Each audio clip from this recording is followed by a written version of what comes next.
Chilli powder, ಸಖತ್ ಖಾರ ಬಣ್ಣ ಮತ್ತು ರುಚಿ ಆಚಿ ಚಿಲ್ಲಿ ಪೌಡರ್. ತೀರದಲ್ಲಿ ನೂರಾರು ಶವಹೂತ ಆರೋಪ ಪ್ರಕರಣ.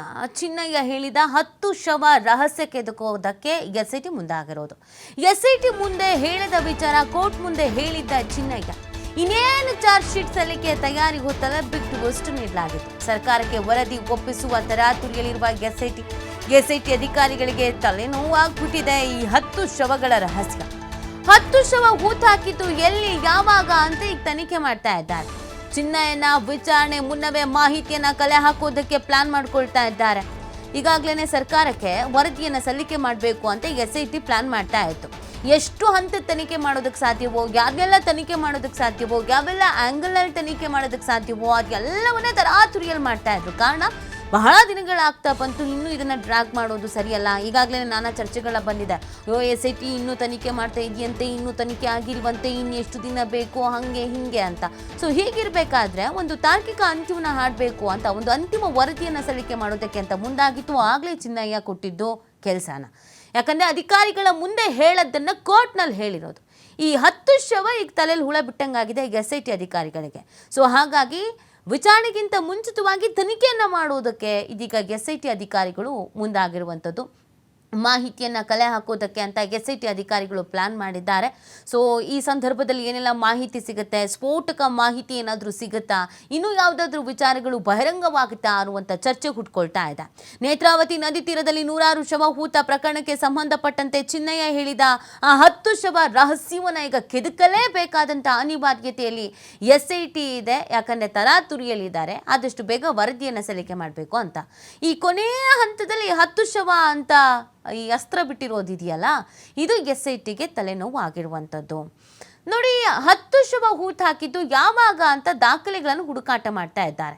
ಮತ್ತೆ ಎಲ್ಲ UDR ಪೋಸ್ಟ್ ಮಾರ್ಟಮ್ ವರದಿಗಳನ್ನು ತಡಕಾಡ್ತಿದ್ದಾರೆ ಎಸ್ಐಟಿ. 10 ಶವ ಹೂತು ಹಾಕಿದ್ದ ಕುರಿತು ಗ್ರಾಮ ಪಂಚಾಯಿತಿಯಿಂದಲೂ ಕೂಡ ಮಾಹಿತಿ ಸಂಗ್ರಹ. ತನಿಖಾಧಿಕಾರಿ ಜಿತೇಂದ್ರ ಕುಮಾರ್ ದಯಾಮ ನೇತೃತ್ವದಲ್ಲಿ ತಲಾಶ್. ಒಂದೇ ಜಾಗದಲ್ಲಿ 10 ಶವ ಹೂತಿದ್ದೇನೆ ಅಂತ ಹೇಳಿದ್ದ ಚಿನ್ನಯ್ಯ. ಬೆಳ್ತಂಗಡಿ ನ್ಯಾಯಾಲಯದಲ್ಲಿ BNS 183 ಹೇಳಿಕೆಯ ವೇಳೆ ಮಾಹಿತಿಯನ್ನು ನೀಡಲಾಗಿತ್ತು. ಸದ್ಯ ಶಿವಮೊಗ್ಗ ಜೈಲಿನಲ್ಲಿ ನ್ಯಾಯಾಂಗ ಬಂಧನದಲ್ಲಿರುವಂಥ ಚಿನ್ನಯ್ಯ. ಶಿವಮೊಗ್ಗ ಜೈಲಿನಲ್ಲೇ ಚಿನ್ನಯ್ಯನ ವಿಚಾರಣೆಯನ್ನು ನಡೆಸಲಿರುವಂಥ ಎಸ್ಐಟಿ. ಸೊ ಈಗ ದಾಖಲೆಗಳನ್ನು ಹುಡ್ಕೊಂಡು ಹೋಗಿದ್ದಾರೆ. ಗ್ರಾಮ ಪಂಚಾಯಿತಿ ಮತ್ತು ಆ ಸಂದರ್ಭದಲ್ಲಿ ಕೆಲಸ ಮಾಡಿದಂಥ ಪೊಲೀಸ್ ಅಧಿಕಾರಿಗಳು ಇವರೆಲ್ಲರ ಮಾಹಿತಿಯನ್ನು ಪಡ್ಕೊಳ್ತಾ ಇದ್ದಾರೆ. ಸ್ಟೇಟ್ಮೆಂಟ್ಗಳನ್ನು ಪಡ್ಕೊಳ್ತಾ ಇದ್ದಾರೆ, ದಾಖಲೆಗಳನ್ನು ಪಡ್ಕೊಳ್ತಾ ಇದ್ದಾರೆ. ಯಾವುದಾದ್ರೂ ಮಾಹಿತಿ ಸಿಗುತ್ತಾ, ಆ 10 ಶವದ ಬಗ್ಗೆ ಈಗ ಡೀಟೇಲ್ಸ್ ಸಿಗಬೇಕಾಗತ್ತೆ. ಒಂದೇ ಕಡೆ 10 ಶವ ಹೂತಾಕಿದ್ದೀನಿ ಅಂತ ಬರೀ ಹೇಳಿಬಿಟ್ಟಿದ್ದಾನೆ. ಪೊಲೀಸರ ಮುಂದೆ, ಎಸ್ಐಟಿ ಅಧಿಕಾರಿಗಳ ಮುಂದೆ ಹೇಳೋದನ್ನು ಕೋರ್ಟ್ನಲ್ಲಿ ಹೇಳಿರೋದೇ ಈಗ ಎಷ್ಟು ಮಟ್ಟಿಗೆ ಒತ್ತಡಕ್ಕೆ ಸಿಲುಕುವ ಹಾಗೆ ಆಗಿರೋದು ಅಧಿಕಾರಿಗಳಿಗೆ. ಈ ಹಿನ್ನೆಲೆಯಲ್ಲಿ ಇದೀಗ ತನಿಖೆಯನ್ನು ಮಾಡ್ತಾ ಇದ್ದಾರೆ. ಏನೇನು ದಾಖಲೆಗಳನ್ನು ಕೇಳ್ಕೊಳ್ಬೇಕು, ಯಾರ್ಯಾರನ್ನು ಈ ವಿಚಾರಣೆಗೆ ಒಳಪಡಿಸಬೇಕು, ಅವರೆಲ್ಲರನ್ನ ವಿಚಾರಣೆಗೆ ಒಳಪಡಿಸುವಂಥ ಕೆಲಸವನ್ನು ಎಸ್ಐಟಿ ಅಧಿಕಾರಿಗಳು ಮಾಡ್ತಾ ಇರೋದು. ಸೊ ಈ ಮುಖಾಂತರವಾಗಿ ಇನ್ನೇನು ಮುಗಿತಾ ಬಂತು ತನಿಖೆ, ಕೊನೆಯ ಹಂತದಲ್ಲಿ ಇದೆ ಅನ್ನುವಾಗ ಮತ್ತೊಂದು ಟ್ವಿಸ್ಟ್ ಚಿನ್ನಯ್ಯನಿಂದ ಸಿಕ್ಕಿರೋದು. ಈ ಪ್ರಕರಣದಲ್ಲಿ ಚಿನ್ನಯ್ಯ ಸಿಕ್ಕಾಪಟ್ಟೆ ಟ್ವಿಸ್ಟನ್ನು ಕೊಟ್ಟಿರೋದು ಎಲ್ರಿಗೂ ಗೊತ್ತಿರೋ ವಿಚಾರ. ಸೊ ಕೊನೆಯ ಹಂತದಲ್ಲೂ ಕೂಡ ಕೊಟ್ಟಿರುವಂಥ ಸ್ಟೇಟ್ಮೆಂಟ್ ಈಗ ಚರ್ಚೆಗೆ ಕಾರಣವಾಗ್ತಾ ಇದೆ. ಈ ಬಗ್ಗೆ ಮತ್ತಷ್ಟು ಮಾಹಿತಿಯನ್ನು ನೀಡ್ತಾರೆ ನಮ್ಮ ಪ್ರತಿನಿಧಿ ಆದಿತ್ಯ. ಮಂಗಳೂರಿನಿಂದ ಲೈವ್ನಲ್ಲಿ ಜಾಯ್ನ್ ಆಗ್ತಾ ಇದ್ದಾರೆ. ಆದಿತ್ಯ, ಸೊ ಇನ್ನೇನು ಪ್ರಕರಣ ಮುಗಿತಾ ಬಂತು ಅಂತ ಕಾಣಿಸುತ್ತೆ. ಅಂತಿಮ ವರದಿಯನ್ನು ಸಲ್ಲಿಕೆ ಮಾಡಬೇಕು ಅನ್ನೋದಿತ್ತು. ತರಾತುರಿಯಲ್ಲಿ ಎಸ್ಐಟಿ ಅಧಿಕಾರಿಗಳು ಇದ್ರು.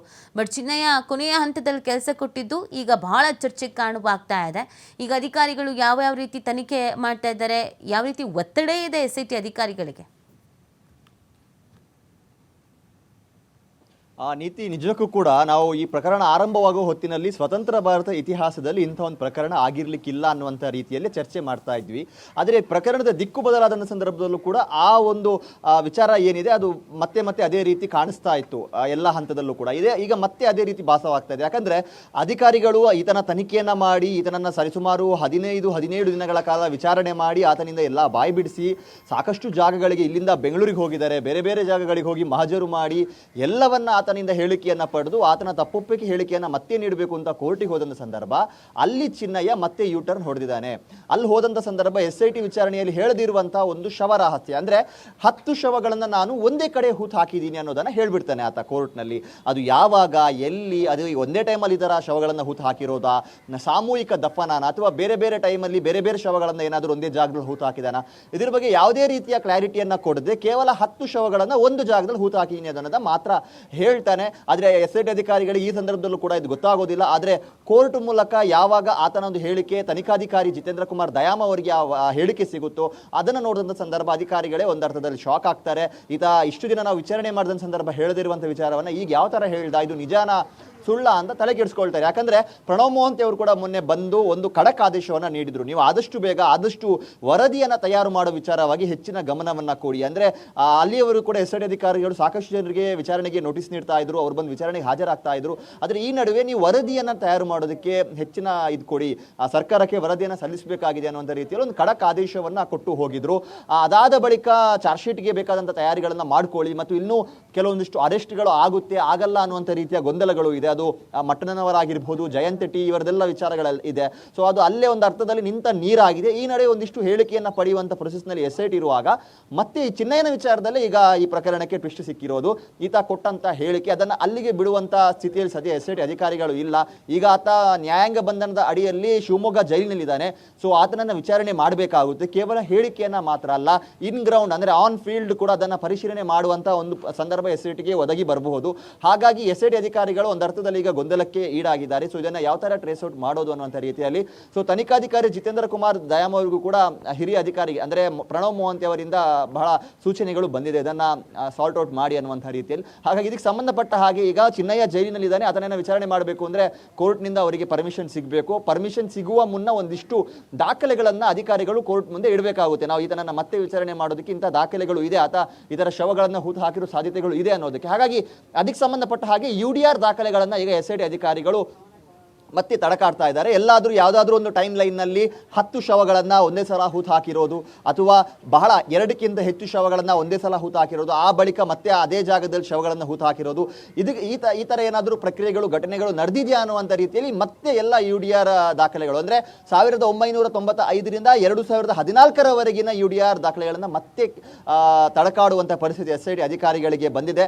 ಸಂಬಂಧಪಟ್ಟ ಹಾಗೆ ಬೆಳ್ತಂಗಡಿಯ ಪಟ್ಟಣ ಪಂಚಾಯತ್ ಆಗಿರಬಹುದು, ಧರ್ಮಸ್ಥಳ ಗ್ರಾಮ ಪಂಚಾಯತ್ ಆಗಿರ್ಬೋದು, ಇವರಿಂದಲೂ ಕೂಡ ಮಾಹಿತಿಯನ್ನು ಕಲೆ ಹಾಕ್ತಾ ಇದೆ. ಇದಕ್ಕೆ ಪೂರಕವಾಗಿ ಈತ ಹೇಳಿರುವಂತಹ ಸ್ಟೇಟ್ಮೆಂಟ್ ನಿಜ ಅನ್ನೋದೇನಾದರೂ ಅನ್ನುವಂಥದ್ದಕ್ಕೆ ಏನಾದರೂ ಪೂರಕವಾದ ಮಾಹಿತಿಗಳೇನಾದರೂ ಆ ರಿಪೋರ್ಟ್ಗಳಲ್ಲಿ ಸಿಕ್ಕಿದ್ದಾರೆ ಅದನ್ನು ನ್ಯಾಯಾಲಯದಲ್ಲಿ ಮುಂದಿಟ್ಟು ಆತನನ್ನು ಮತ್ತೆ ನಾವು ವಿಚಾರಣೆ ಮಾಡಬೇಕು ಅನ್ನುವಂಥ ರೀತಿಯಲ್ಲಿ ಅವಕಾಶಗಳನ್ನು ಕೇಳುವಂಥ ತಯಾರಿಯಲ್ಲಿ ಸದ್ಯ SIT ಇದೆ. ನೀತಿ. ಓಕೆ, ಥ್ಯಾಂಕ್ ಯು ಆದಿತ್ಯ ತಮ್ಮೆಲ್ಲ ಡೀಟೇಲ್ಸ್ಗಾಗಿ.